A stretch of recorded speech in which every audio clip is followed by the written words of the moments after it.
Ssaabasumba Omusumba Kakonza n'omulabirizi Bukomeko Omulangira Wasajja n'Omuzaana Omukubiriza w'Abataka Ssekiboobo n'abakulu bonna abatwanjuliddwa abakulembeze mu mitendera egy'enjawulo kambasabe mwenna mukube ku ngalo nga mwaniriza abagenyi bonna abaliwo. Era neebaza omwanjuzi atulaze abagenyi bonna bonna abali wano omulimu gwakoledde eddala obulungi. Neebaza Ssaabasumba atukulembedde mu mmisa n'enjigiriza ye ebadde amakulu ameereere.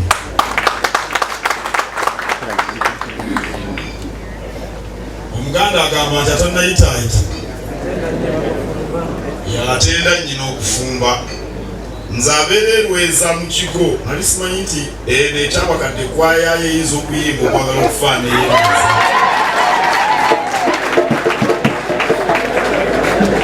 Era neewuunyizza mbadde ndowooza nti kwaya yavudde ku kitebe kya ssaza. Awo nno bwe munaakola kwaya ey'essaza munaaba bazibu okuwangula mmwe ab'erugazi.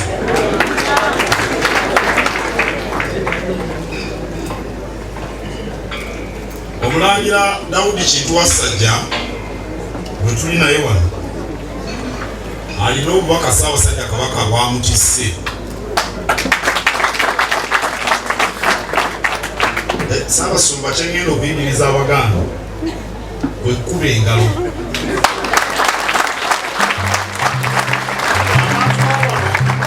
Ogenda ku mukolo oyo mumuwa obugalo oyo ng'ate babadde bateekeddwa okkuba engalo ne zinoga. Kale Omulangira Wasajja ye kisoboka ba Ssaabasajja Kabaka.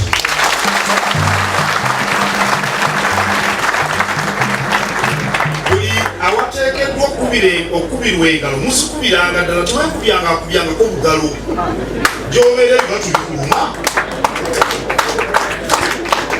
Ensonga eyo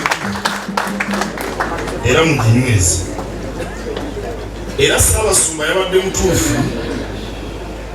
bwe yagambye nti ddala nti obubaka bwa Kabaka tugenda kubufuna. Era Ssaabasumba kituufu yaweereza wano ente eriibwe mu Lumbe Lwa.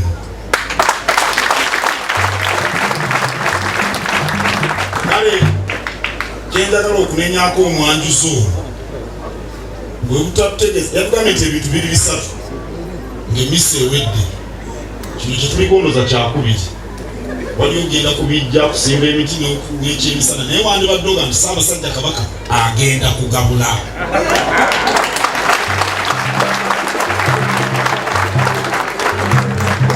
Ate mwawulidde ono ssentebe waawo n'ogakutegeeza nti ente baagibaaze dda. Kya ssanyu okufuna omusika wa Ssaabasumba Lwanga Sylvester Nsubuga bwe tusuubira nti anaaba munyiikivu mu nsonga z'emmamba ate n'eza Buganda. Ennaku zino abantu bangi kye bakomako mu nsonga z'ebika liba linnya. Oyinza okubuuza omuntu Omutuba, Mwava, Nsiga ng'abitamattama oluusi n'obutabimanyira ddala. Ku Lwokuna okwosa jjo kabineti ya Kabaka yatudde. Tutuula nno tumalamu olunaku lulamba. Kakati ne baleeta emmere n'emmere tugiriira omwo. Ne mbuuza omwana omuwala amanya ge n'agaŋŋamba. Ne mubuuza ow'akasolya nga tamumanyi. Ne mbuuza ow'okubiri nga naye tamanyi wakasolya. Neneeraliikiriramu kubanga ate abo bandi kumpi ku lusegere. Ne ŋŋamba nti bano batategeeredde abandi okumpi ate olwo abali ewala. Bwe twogera okuzza Buganda ku ntikko tuba tusoosowaza ensonga z'ebika. ng'erimu ku masiga Buganda kwetudde. Buganda etudde ku masiga 3. Olulyo olulangira oluvaamu kabaka. Ebika kakati omutaka Namwama ayogedde ku lw'ebika byonna mu Buganda. Ate n'abazzukulu omuva abaami Nganze, Ssekiboobo, Kayima n'abalala abafuga Obuganda mu linnya lya kabaka. Kikulu nnyo okunyweza essiga ery'ebika. N'olwekyo obwetaavu bunene ddala abantu okumanya n'okwettanira ensonga z'ebika byabwe okuva obuto. Omwana bw'otamusomesa ddiini kuva buto, bw'akula bimutabukako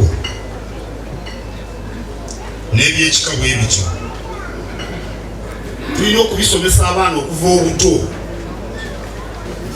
Era abasosoddoti bangi bali wano bantunuulidde.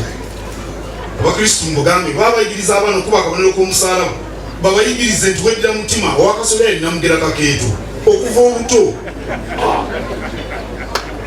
Akubye engalo.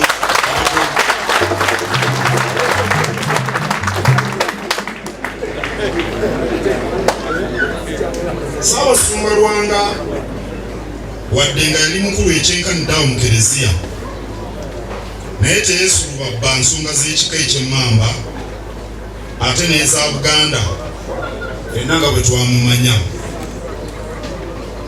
Kale omukolo ogw'okwabya olumbe nga guno gwe tuliko gutuwa omukisa okwongera okutegeera emitendera gy'obukulembeze mu bika naye n'okutegeera abantu. Kale Ssaabasumba ono semwogerere ntudde naye naye simanyanko nti azaalibwa bammaama okutuuka leero oba lwaki.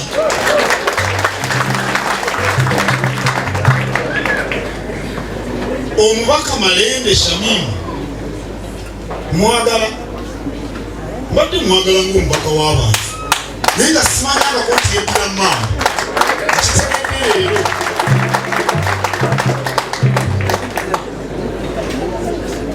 Kyemuva mulaba nga tufumirira enkola abantu gye bayita ey'okulaga omusika. Okwabya olumbe kirimu ebintu bingi okusinga okulaga obulazi omusika.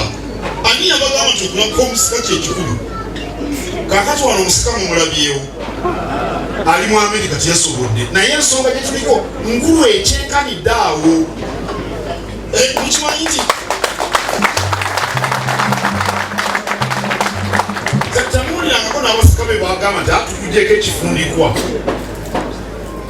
Okwabya olumbe kikulu okusinga okulaga omusika. Olumbe luno lutambuziddwa era batubuulidde era bagenda okulangirira nga buli wati we balina okutuuka batuuseeyo, nange nga bampandiikidde ne wa Ssaabasumba Lubaga nga bagenzeeyo kubanga ate noono alina obusika obwa Kereziya.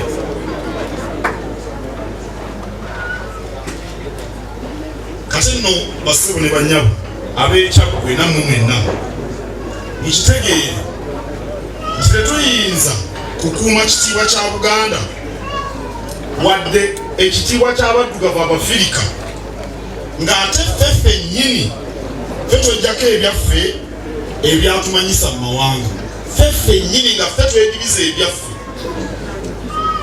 Kale wano batulaze ebintu ebitonotono naye ebikulu okukamala okusimba omuti. Abantu bangi balowooza nti ekyamafuta biki, tulina amafuta oba tulina n'ezaabu. Si bye ebyobugagga ebisinga Katonda byatuwa. Ebyobugagga ebisinga Katonda byatuwa y'embeera y'ensi n'obutonde bwayo.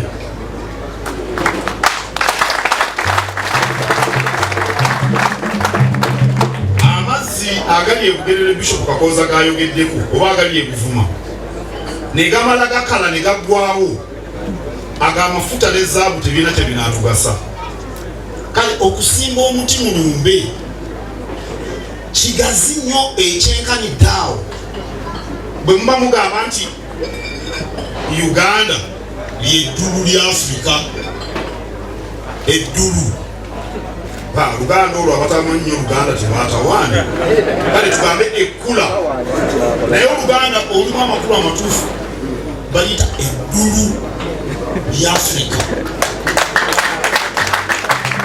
Bano abagamba nti Uganda ddulu lya Afrika baali tebamanyi tulina n'amafuta oba zaabu naye baatunulira ensi ne bakkiriza nti Katonda yatuwayagadde.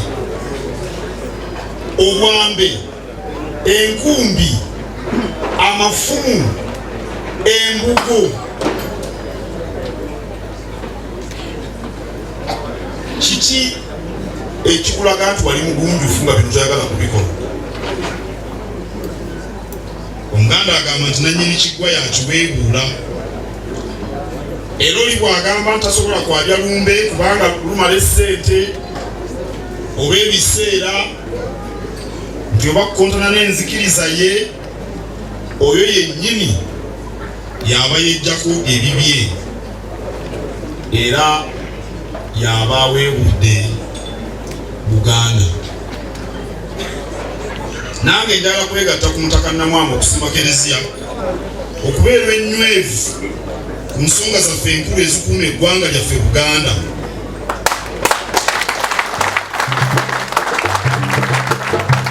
Ate mu budde bwe bumu neeba nnywevu ku nsonga z'okulyowa emyoyo. Ekyomukisa omulabirizi obukomeko mulabirizi mu kanisa naye musajja munywevu nnyo mu maama. Era nsaba enzikiriza endala nazo zinyweze ennono yaffe wakati mu kukkiriza kwe baba bagoberera.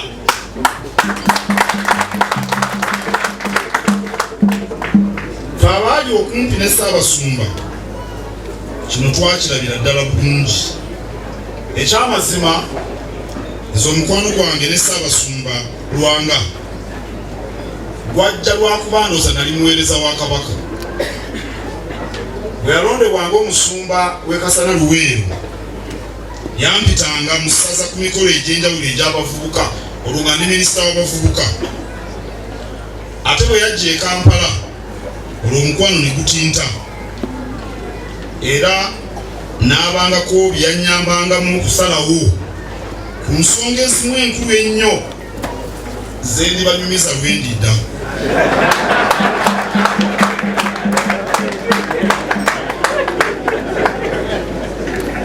Omusika Sylvester Nsubuga mpulidde bagatako neryawamala lirya taata. Enkola eyo naye egenda ejjirira abantu omukagala okweta amannya g'abakitaawe. Ffe tulina ebika, tulina okwaza amannya g'ebika. Era mu abazadde abalona abaana bwe mbazaala mbawa amannya agaabwe. Era nze bwe weŋŋenda ne nsanga omwana ng'ayita linnya lya kitaawe nagamba mbu tebampa linnya ddala nze nga ndimuweerawo kasita mpa ekika kye nga muba erinnya. Obuyinza mulina nze nina ddabula obuyinza mulina.